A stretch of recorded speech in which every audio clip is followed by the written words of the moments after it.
Այսօր գնահատելով իրավիճակը, նաև նախորդի իրավիճակը, ինչպես եք հավանում եք արդյոք շանսերը ինչպես եք գնահատում Սամվել Կարապետյանի ազատ արձակմանը։ Ողջունում եմ նորից բոլորիդ։ Ուրեմն պամփոփեք երեկվա օրը ժամը 2:30, 2:45-ի սահմաններում դատը հետաձգվեց մինչ այս պահը, դատական նիստը արդեն սկսվել է։ Ինչ վերաբերվում է մեր գնահատականին, եթե գնահատականը լինի իրավական մասով, այդ մասով կարող եմ ասել, որ եթե իրավական գնահատական որևիցե մեկը եւ ոչ իրավաբան ոնց որ ես տամ,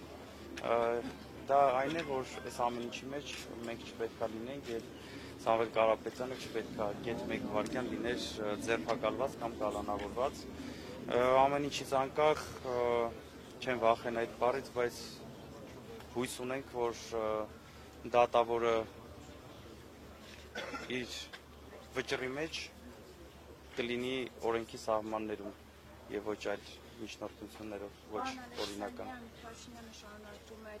ճնշումների եւ գրոհների շարքը հայ առաքելական եկեղեցու դեմ, անտեսելով եւ սահմանադրությամբ ամրագրված կրոնական ազատությունը եւ ժողովրդի դարավոր հավատն ու արժեքները։ Ինչ կասեք հերթական գրոհի վերաբերյալ, երբ հոգեվորականներ են ձերբակալվել,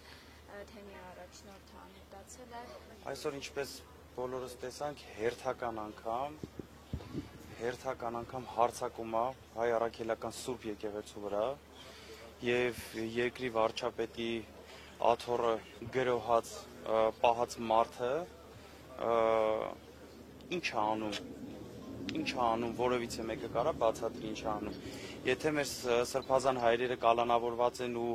որևիցե տեղ, որևիցե մեկը մտածում է սա ինչ որ քաղաքական խոսույթների պատճառով կամ քաղաքականության մեջ խառնվելու պատճառով, բա սա ինչի պատճառով է, սա ինչի համար է, ուր ենք գնում սենց, ինչի ենք լռում կամ ովքեր որ լռում են, ինչ են լռում, բարեփոխումներ այսպես չեն անում, էսի խայտառակություն է, այս ուղղակի այս չեմ կարա ես հանրային բառ գտնեմ, որ ասեմ, այն էլ ձեր ներկայությամբ, թե սա ինչ է, ունենք եպիսկոպոս եւ 6 հոգեվորականներ, 8, արդեն 8, դե ինչ ասեմ ես, ինչ ասեմ ժողովուրդ ջան, ուր ենք գնում, գնում ենք թուրքացման, գնում ենք ինչ եկեղեցին են ուզում փակեն, ինչ են ուզում արածելն, այս մարդիկ մարդ ասելուց էլ մարդ վատ ազգում, որ մարդ ասում, այս չի կարա շարունակվի, եւ այս ամեն ինչի մեջ ներողություն, եւ ես հայտարարում եմ ու ժողովրդին դիմում եմ մեր հայ ազգին, ասում եմ ժողովուրդ ջան, մեր միակ փրկությունը, մեր միակ քրիստոնյա մնալու փրկությունը Սամվել Կարապետյանի ազատումն է, Սամվել Կարապետյանի շուտապույտ ազատումն է, մեր մեջքին կանգնելա, որ մենք այս խայտառակությունից դուրս գանք ուղղակի։ Այսպես չի կարող շարունակվելու համատեքստում խոստացել եք հայտնել հավաքի մասին, տեղ, ժամ ավելի հստակեցնել ունեք այս պահին ինֆորմացիա հստակ որոշում կա, քիչ ավելի ուշ էլի այս ֆորմատով խոսք եմ տալիս հայտարարեմ այդ մասին։ Պարոն Ալեքսանյան, նաև այն քարն է, որ շատերի մոտ կարծիք է առաջացել, որ այլևս մենք բռնապետական ժամանակաշրջանում ենք ապրում, դուք ինչ կարող եք ասել։ Մի քիչ շատ դուր բառ ընտրեցիք բռնապետական ասել, այս կարելի է մեր իրավապան ընկերներին խնդրել, իրանք ավելի լավ միգուցե իրավական լավ բառ գտնեն, որ ասեն, այս բռնապետական չի, եսի ինչ է, այս խայտառակություն է,